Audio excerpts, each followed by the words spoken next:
Titan पनडुब्बी के डूबने के बाद बहुत सारे सवाल, बहुत सारी जानकारियां सामने आ रही हैं। आप में हम में से कितने लोगों को शौक होता है कि समंदर की गहराइयों में सिलेंडर में बैठ कर जाएं? अच्छा, शौक हो भी तो खर्चीला इतना है कि उसको अफोर्ड करना हर किसी के बस की बात नहीं है। लेकिन फिर भी दुनिया भर में ऐसे कई लोग होते हैं जिनको इस एडवेंचर में बड़ा मज़ा आता है। करोड़ों रुपया खर्चा करते हैं, समंदर की गहराइयों में जाते हैं कुछ समय बिताने के लिए। अब इनमें से कुछ टाइटैनिक का मलबा देखने जा रहे थे, उनकी दर्दनाक मौत ने पूरी दुनिया को हिलाकर रख दिया। अब सवाल उठता है, अगर आपको 30-40 दिन या फिर 1-2 दिन स्टील के सिलेंडर में रहना हो तो कैसा लगेगा? पनडुब्बी बिल्कुल ऐसी ही होती है, स्टील का सिलेंडर यानी सबमरीन। एक बार जब पनडुब्बी पानी में गोता लगाती है तो जल्दी ऊपर नहीं आती। समुद्र के नीचे स्टील का ये ढांचा ही घर होता है उन लोगों का जिन्हें कहते हैं सबमरीनर। नौसैनिकों का जीवन पनडुब्बी जो है उनके लिए बहुत आम होती है और इस पनडुब्बी का बड़ा अहम रोल होता है, उनका घर होता है।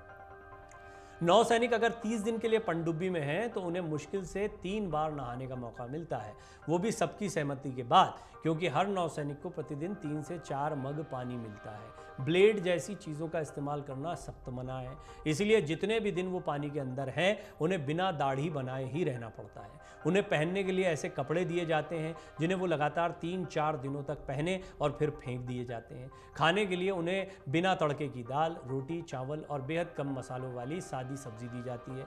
पनडुब्बी में खाने का सामान बेहद सीमित होता है। अगर ताज़ा खाना न हो तो उनके पास पहले से टिन में पैक भोजन होता है जिसे कभी भी इस्तेमाल किया जा सकता है। खाना बनाते समय इस बात का ध्यान रखा जाता है कि ज़्यादा धुआं न उठे, इसलिए ख़ासतौर से सादा खाना बनाया जाता है। पनडुब्बी के भीतर सूरज की रोशनी नहीं आती है, इसके चलते जब वो समुद्र की सतह पर आती है तो बाहर आते वक्त नौसैनिकों को हाथ पैर में जकड़न जैसी समस्याओं से जूझना पड़ता है। पनडुब्बी को अंग्रेजी में सबमरीन कहा जाता है।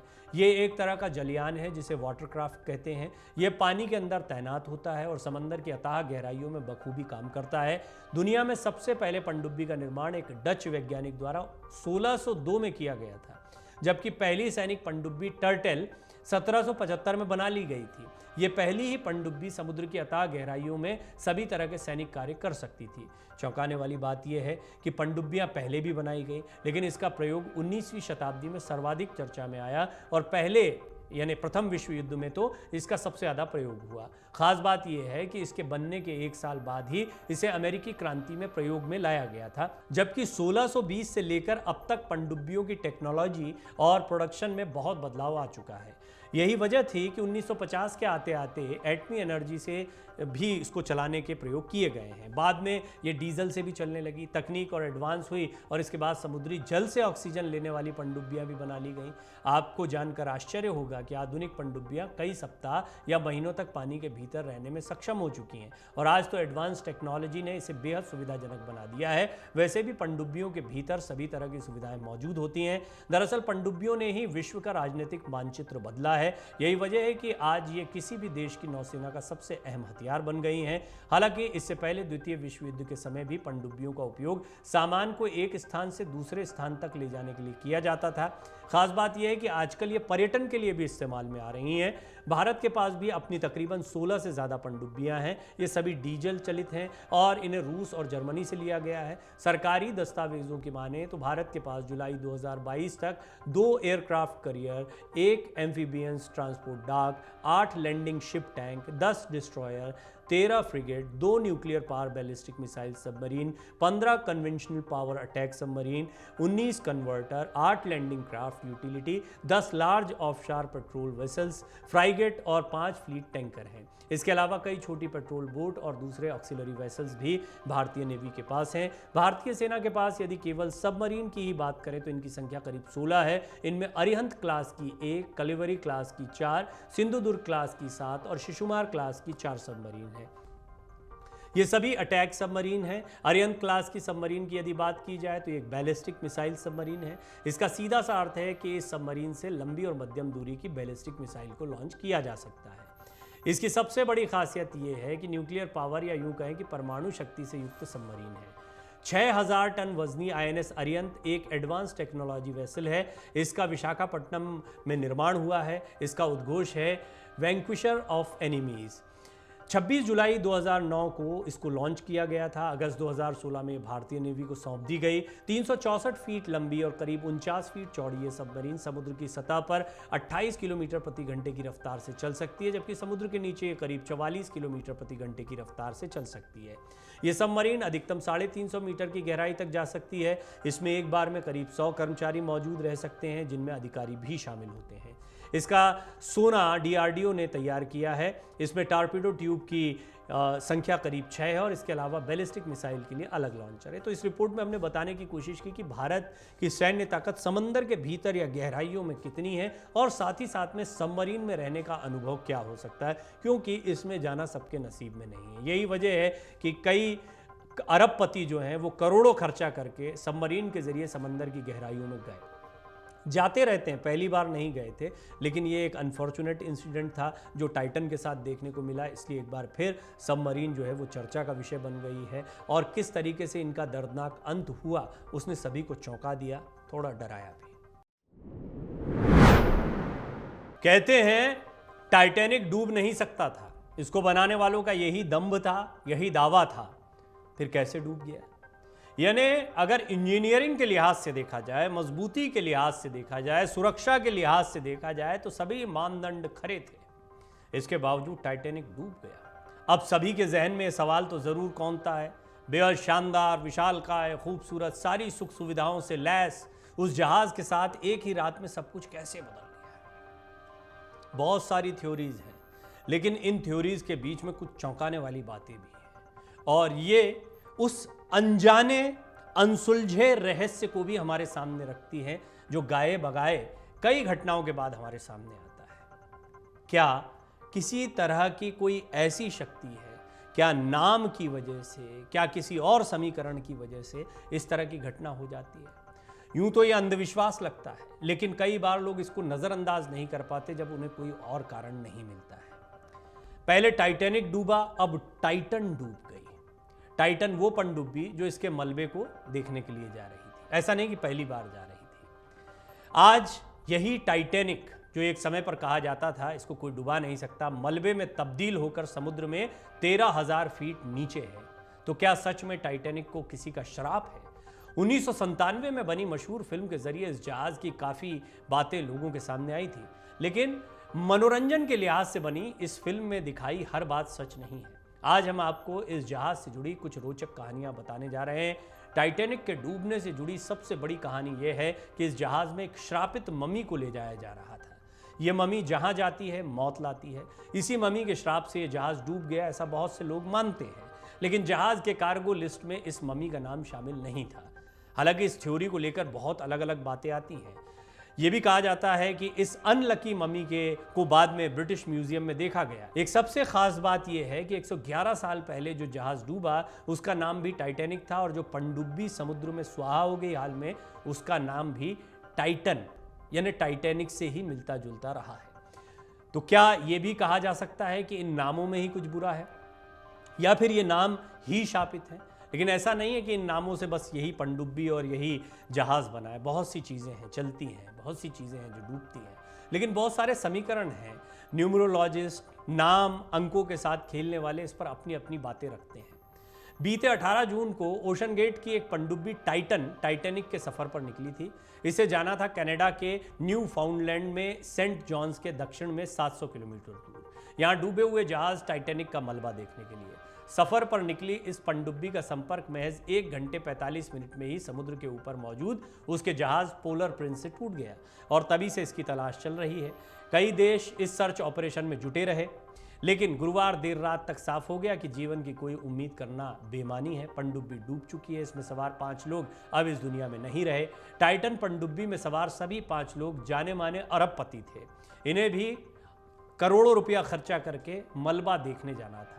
ये एडवेंचर होता है, इसको लेकर भी कई बातें हैं। अब कई थ्योरीज बनेंगी। यही लोग क्यों? कुछ लोग जो रुक गए नहीं जा पाए उनकी किस्मत अच्छी, कुछ लोग जो बिन बुलाई मौत के करीब चले गए वो भी पैसा खर्चा करके, उनकी एक अलग कहानी। कुल मिलाकर इस टाइटन से और इस टाइटैनिक से बहुत सारे ऐसे तथ्य जुड़ते हैं जो चौंका देते हैं। जो ये शाप वाली जो बात चलती है उसके इर्द गिर्द थ्योरीज को कई बार ले आते हैं। इसमें ओशन गेट के सीईओ स्टॉकटन रश, पाकिस्तान मूल के अरबपति शहजादा दाऊद और उनके बेटे सुलेमान दाऊद, हामिश हार्डिंग और पॉल हेनरी नार्जुलेट शामिल थे जो मर गए हैं। टाइटन एक खास किस्म की पनडुब्बी थी। इसकी बॉडी बनी थी कार्बन फाइबर से। इसका आकार किसी छोटी कार के बराबर था और लंबाई लगभग 7 मीटर थी। पनडुब्बी के ठीक सामने एक कांच की खिड़की लगी थी। इसके जरिए बाहर की चीजें देखी जा सकती थी। पनडुब्बी में एक पायलट समेत कुल 5 लोगों के बैठने भर की जगह थी। इस पनडुब्बी से सैर की कीमत 2 करोड़ रुपए से ज्यादा थी। टाइटैनिक तक पहुंचकर वापस बाहर आने में टाइटन को लगभग 8 घंटे लगते थे। इसमें एक बार में 96 घंटों तक चलने लायक ऑक्सीजन भरी जाती थी। 18 जून को इस पनडुब्बी के पानी में उतरने तक सब कुछ सामान्य था, लेकिन समुद्र में गोता लगाने के बाद उसका संपर्क टूट गया। इसके बाद कोस्ट गार्ड इसे तलाशने में जुटे, लेकिन खराब मौसम और गहराई के चलते बचाव अभियान में बहुत दिक्कतें आ रही थी। अमेरिका, कनाडा और दूसरे देशों के बचाव दल इस अभियान में जुटे थे। उनकी ओर से लगातार सर्च ऑपरेशन चलाया गया। चूंकि पनडुब्बी में ऑक्सीजन सीमित थी, इसलिए जल्द से जल्द अंदर फंसे लोगों तक पहुंचने का प्रयास किया जा रहा था। इस बीच खबर आई कि समुद्र के भीतर एक आवाज सुनी गई, जोरदार आवाज। इससे उम्मीद जगी कि पनडुब्बी के भीतर मौजूद लोग जीवित हैं और बाहरी दुनिया से संपर्क करने का प्रयास कर रहे हैं। लेकिन ये उम्मीद आखिरकार टूट गई। डूबे हुए जहाज़ों के मलबों को देखना किसी टाइम कैप्सूल से कम नहीं है। यह आपको उस दुनिया में ले जाता है जहां के बारे में आपने या तो सुना है, पढ़ा है या फिल्म देखी है। ऐसे मलबों को देखने के कई तरीके हो सकते हैं। इसमें से एक तरीका ओशन गेट एक्सपेडिशन ने बनाया था। ये था द टाइटन सबमर्सिबल। ये वही पनडुब्बी जिसके जरिए ये 5 अरबपति समंदर के भीतर गए थे। अब समंदर के भीतर गए हैं। समंदर की दुनिया अपने आप में रहस्यों से भरी हुई है। इस दुनिया में अथाह जल राशि है। जमीन से ज्यादा जल है, जमीन से ज्यादा समंदर है। इस समंदर की गहराइयों में बहुत सारे रहस्य छुपे हुए हैं। इसको लेकर कई किस्म की थ्योरीज बनाई जाती हैं। बरमुडा ट्रायंगल की एक अपनी थ्योरी है। एक ऐसी जगह जहां पर जाकर कई जहाज लापता हो जाते हैं। मैग्नेटिक फील्ड कुछ ऐसी है कि हवाई जहाज़ों का सिस्टम काम करना बंद कर देता है। इसी तरीके से टाइटैनिक को लेकर आप देखिए कितनी पुरानी घटना हो गई। फिल्में बनती रहती हैं, किताबें लिखी गई, सब कुछ होता रहता है, लेकिन टाइटैनिक है कि चर्चा से बाहर नहीं होता। कभी गौर करिए, ऐसा नहीं कि पहले हादसे नहीं हुए। इस बीच कई बड़े बड़े हादसे हो गए, कई विमान हादसे हुए, कई समंदर के हादसे हुए, लेकिन टाइटैनिक का यह हादसा भुलाए नहीं भूलता है, या यूं कहें कि टाइटैनिक खुद को भूलने ही नहीं देता है, तो भी गलत नहीं होगा। टाइटन के साथ जो कुछ हुआ, आने वाले सालों साल तक इसकी चर्चा होती रहेगी। ये एक्सपीडिशन या इस तरीके से मलबे को देखने जाना, ये कोई नई प्रक्रिया नहीं थी, और ऐसा भी नहीं कि पहली बार टाइटन कोई इस तरह की गोताखोरी या इस तरीके से पर्यटकों को ले जा रहा था। इससे पहले भी वो समंदर की सतह तक जा चुका है, इस जगह तक जा चुका है। लेकिन ये हादसा इस बार क्यों हुआ, कैसे हुआ, इसको लेकर बहुत सारी थ्योरीज सामने आ रही हैं।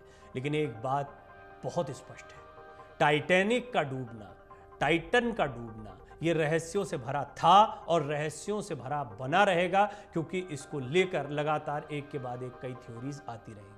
सच झूठ का हिसाब किताब तो आप लगाइए अपने अंदाजे से। आपको क्या लगता है, कोई ऐसी शक्ति हो सकती है हमारे ज्ञान विज्ञान से इतर, या हमारी सोच और समझ से परे भी कोई ऐसी वजह हो सकती हैं जो इस तरह। अब टाइटन को ही लीजिए, टाइटैनिक का हादसा कब हो गया, टाइटन का हादसा अब हो रहा है, लेकिन टाइटन के इस हादसे के पहले आपको क्या लगता है कि सुरक्षा का माकूल इंतजामात नहीं किए गए होंगे, हर सिक्योरिटी फीचर को नहीं देखा गया होगा। विज्ञान अब यहाँ तक पहुँच चुका है कि समंदर के अंदर की हलचल को भी पल पल वो भांप सकता है, लेकिन इसके बावजूद समंदर बहुत बेरहम होता है। जेम्स कैमरून ने बात कही, अवतार फिल्म बनाई है उन्होंने, और अवतार फिल्म का जो दूसरा पार्ट बना वो तो समंदर के भीतर की पूरी कहानी बनाई गई है। वो कहते हैं समंदर बड़ा बेरहम होता है और भीतर से तो बहुत ही खतरनाक। ये कई बार किसी को बख्शता नहीं है, और यहाँ पर बख्शे जाने की कोई गारंटी भी नहीं है। टाइटन पनडुब्बी के साथ यही हुआ, लेकिन देखते हैं कि आने वाले दिनों में इसका कितना असर पड़ता है एडवेंचर्स पर, उन लोगों पर जिन्हें बड़ा शौक होता है करोड़ों रुपया खर्चा करके समंदर की गहराइयों में जाने का। एडवेंचर में कोई बुराई नहीं होती है, लेकिन कई बार ऐसी खतरनाक जगहें जिन्हें शापित मान लिया जाता है, जहाँ पर भय होता है और जहाँ पर इस तरह के हादसे हो जाते हैं, वो लोगों को निश्चित तौर पर डराती है। टाइटैनिक तो अपने आप में ही डराता था, बहुत समय बाद इसका डर धीरे धीरे निकला, लेकिन टाइटन ने फिर उसके डर को बढ़ा दिया है या 2 गुना कर दिया है। औपचारिक तौर पर टाइटन पनडुब्बी को ढूंढने का काम बंद कर दिया गया है। और वैसे भी समंदर की इतनी गहराइयों में जाकर टाइटन पनडुब्बी और इसमें मारे गए लोगों को ढूंढना या उनके अवशेषों को तलाशना ये संभव नहीं दिखाई पड़ रहा है। इसके लिए ठीक वैसा ही प्रयास करना पड़ेगा कि कोई पनडुब्बी भेजी जाए इतनी गहराई में। लेकिन अभी तक जितनी भी एजेंसियां लगी हुई थी, अपने अपने स्तर पर काम कर रही थी, उनको औपचारिक तौर पर विराम दे दिया गया। ये इस वक्त की बड़ी खबर है। टाइटन पनडुब्बी हादसा मामले में कई एजेंसियां और इनका एक अंतर्राष्ट्रीय समूह जांच में जुटा हुआ था। एजेंसियों का अंतर्राष्ट्रीय समूह पर्यटकों को टाइटैनिक का मलबा दिखाने ले गई पनडुब्बी टाइटन में हुए विस्फोट के सही कारणों का पता लगाने की कोशिश कर रहा था। लेकिन इस बीच कुछ जांच एजेंसियां मौके से पहले ही वापस बुला ली गई थी। अब औपचारिक तौर पर इस पूरी जांच पड़ताल को विराम दे दिया गया है। इनमें US Coast Guard, US National Transportation Safety Board, Canada के ट्रांसपोर्टेशन सेफ्टी बोर्ड, फ्रांसीसी समुद्री हताहत जांच बोर्ड और United Kingdom Marine Accident Investigation Branch के जांचकर्ता मिलकर 18 जून की दुर्घटना की जांच कर रहे थे। कनाडा के अधिकारियों के समन्वय के साथ न्यू फाउंडलैंड के पोर्ट ऑफ सेंट जॉन में सबूत इकट्ठा किए जा रहे थे। यूएस कोस्ट गार्ड और एजेंसी के मुख्य अन्वेषक कैप्टन जेसन न्यूबायर ने रविवार को एक प्रेस कॉन्फ्रेंस में पहले ही कहा था कि उत्तरी अटलांटिक सागर में समुद्र तल में खोज अभियान जारी है और उन्होंने दुर्घटना स्थल का मानचित्रण किया है। हालांकि उन्होंने इस संबंध में कोई जानकारी नहीं दी थी कि जांच कब तक पूरी हो पाएगी, लेकिन ऑफिशियली जब इसको रोक दिया गया है अब, तो इससे यह तय हो गया है कि कोई बहुत ज़्यादा जानकारियां इस मामले में नहीं मिल पाई। समंदर की गहरी तलों में ये पनडुब्बी कहीं चली गई, इसके अवशेष कहीं चले गए हैं। ये कहा जा रहा है अलबत्ता कि आने वाले दिनों में हो सकता है कुछ इसी तरह से एक पनडुब्बी को भेजा जाए। ऐसा नहीं है कि पनडुब्बियां पहले नहीं भेजी गई हैं, इतनी गहराई तक नहीं गई हैं, लेकिन ये हादसा होने के बाद हर एक के मन में डर है। सबसे पहले तो हादसे के कारण सामने नहीं आ पा रहे हैं, किस तरह से इस पनडुब्बी में विस्फोट हो गया, किसी चीज़ से टकरा गई, कुछ और घटना हुई है। ऐसे में किसी और दुर्घटना की आशंका को देखते हुए भी फिलहाल कोई बहुत भीतर तक की जांच नहीं की जा रही है, लेकिन आने वाले दिनों में बहुत मुमकिन है कि ये जांच हो पाए। तटरक्षक बोर्ड ज़रूरत के हिसाब से अभियोजकों को सिफारिश करेगा। अमेरिकी कोस्ट गार्ड ने पिछले गुरुवार को घोषणा की थी कि पनडुब्बी का मलबा समुद्र तल पर टाइटैनिक जहाज के मलबे से करीब 488 मीटर दूर मिला। वहीं कनाडा के परिवहन सुरक्षा बोर्ड ने शनिवार को कहा था कि उसने पनडुब्बी हादसे की जांच शुरू कर दी है। मीडिया रिपोर्ट्स के मुताबिक साजिश के एंगल से भी इस पूरे मामले की जांच की जा रही है। इसके लिए जहाज और पनडुब्बी के डेटा का विश्लेषण बहुत ज़रूरी है, तो ये जब सामने आएगा तो और पता लग पाएगा। फिलहाल जांच में जहाज की वॉइस रिकॉर्डिंग को भी शामिल किया जाएगा ताकि हादसे के दिन क्या क्या हुआ था इस बात का पता लगाया जा सके। मामले में कनाडा ट्रांसपोर्ट सेफ्टी बोर्ड यानी टीएसबी की अध्यक्ष कैथी फॉक्स ने बताया कि उनकी ओर से गठित टीम ने शनिवार को पोलर प्रिंस का दौरा किया। इस दौरान सारे डेटा और उपयोगी जानकारियों को इकट्ठा किया गया। उन्होंने कहा कि हमारी जांच का उद्देश्य किसी को दोष देना नहीं है, बल्कि हर एंगल से इस हादसे की हकीकत पता लगाने की है। वहीं दूसरी ओर रॉयल कैनेडियन माउंटेड पुलिस अधीक्षक केंट ओसमंड ने कहा कि अधिकारी ये निर्धारित करने की कोशिश कर रहे हैं कि क्या मामला आपराधिक जांच के लायक है। आपराधिक जांच तभी की जा सकेगी जब उस दिशा में थोड़ा बहुत सबूत मिलेगा। ये भी पता लगाने की कोशिश की जाएगी कि क्या इस अभियान में कोई नियम तोड़ा गया है या नहीं। यह हादसा जहां पर हुआ वो नो मैंस लैंड है, यानी यहां पर किसी भी देश का अधिकार नहीं है। ऐसे में हादसे के बाद यह सवाल उठा था कि आखिर कौन सी एजेंसी इस घटना की जांच करेगी। अब इसको लेकर एक संयुक्त जांच बैठाई गई जिसमें US Coast Guard, US National Transportation Safety Board, Canada के ट्रांसपोर्टेशन सेफ्टी बोर्ड, फ्रांसीसी समुद्री हताहत जांच बोर्ड और United Kingdom Marine Accident Investigation Branch को शामिल किया गया। फिलहाल अमेरिका और कनाडा के अधिकारियों ने पानी के नीचे हुए विस्फोट के कारणों की जांच शुरू करने के बाद में इसको विराम दे दिया है। अब अभी कोई इन्वेस्टिगेशन अब नहीं चल रहा है। जितनी जानकारियां जुटाई गई हैं इनका विश्लेषण किया जाएगा। बहुत मुमकिन है बाद में फिर कोई पनडुब्बी भेजकर इसकी जांच पड़ताल की जाए। इस सवाल का जवाब पता लगाने की कोशिश की जा रही है कि यह हादसा कैसे हुआ और इसके लिए कौन जिम्मेदार है। अभी तक ये पता नहीं लग पाया और साजिश से इनकार नहीं किया जा सकता जब तक कि सभी सबूत या बहुत स्पष्ट तौर पर यह बात सामने ना आ जाए कि आखिर हादसे की असली वजह क्या है। पनडुब्बी में कुल 5 लोग सवार थे, जिनमें टाइटैनिक मामलों के एक प्रमुख विशेषज्ञ, ब्रिटिश अरबपति, पाकिस्तान के 2 सदस्य समेत इस मिशन को संचालित करने वाली कंपनी के सीईओ की भी मौत हो गई। ऐसे में जानना भी जरूरी है कि हादसा कैसे हुआ होगा। समुद्र की गहराई में छोटी सी खामी किस तरह मौत की वजह बन सकती है। ये आने वाले इस तरह के मिशंस के लिए, इस तरह के एडवेंचर्स के लिए, एक्सपेडिशंस के लिए बहुत ज़रूरी है। विशेषज्ञों का मानना है कि समुद्र की गहराई में पानी का किसी भी चीज़ पर दबाव बहुत ज़्यादा होता है। ये 4-5 हज़ार पाउंड प्रति वर्ग इंच तक हो सकता है, जो धरती के मुकाबले 350 गुना ज़्यादा होता है। ऐसे में पनडुब्बी में कोई छोटी सी खामी भी भारी पड़ सकती है। पनडुब्बी में छोटा सा लीक भी अंतः विस्फोट यानी इम्प्लोजन, जैसे एक्सप्लोजन होता है बाहर से अंदर से विस्फोट हो सकता है का कारण बन सकता है। गौरतलब है कि यह विस्फोट मिली सेकेंड के भी एक अंश में होता है, यानी कि पलक झपकते ही कम से कम समय में पनडुब्बी में ज़बरदस्त विस्फोट हो सकता है और हुआ होगा। इसमें यह भी एक थ्योरी रखी जा रही है। यात्रियों को सोचने समझने का मौका भी नहीं मिलता है, एक पल में सब कुछ खत्म हो जाता है। अब टाइटन के साथ क्या हुआ है ये तो पूरे विश्लेषण के बाद ही पता लग पाएगा। अमर उजाला अब आपके टीवी पर भी। अपने स्मार्ट टीवी पर YouTube पर सर्च करें अमर उजाला, चैनल सब्सक्राइब करें और देखें ताजा खबरें, वो भी HD क्वालिटी में। और हाँ, बेल आइकन दबाना ना भूलें ताकि हर खबर हो आपके घर। अमर उजाला, निष्पक्ष, निर्भीक, निरंतर।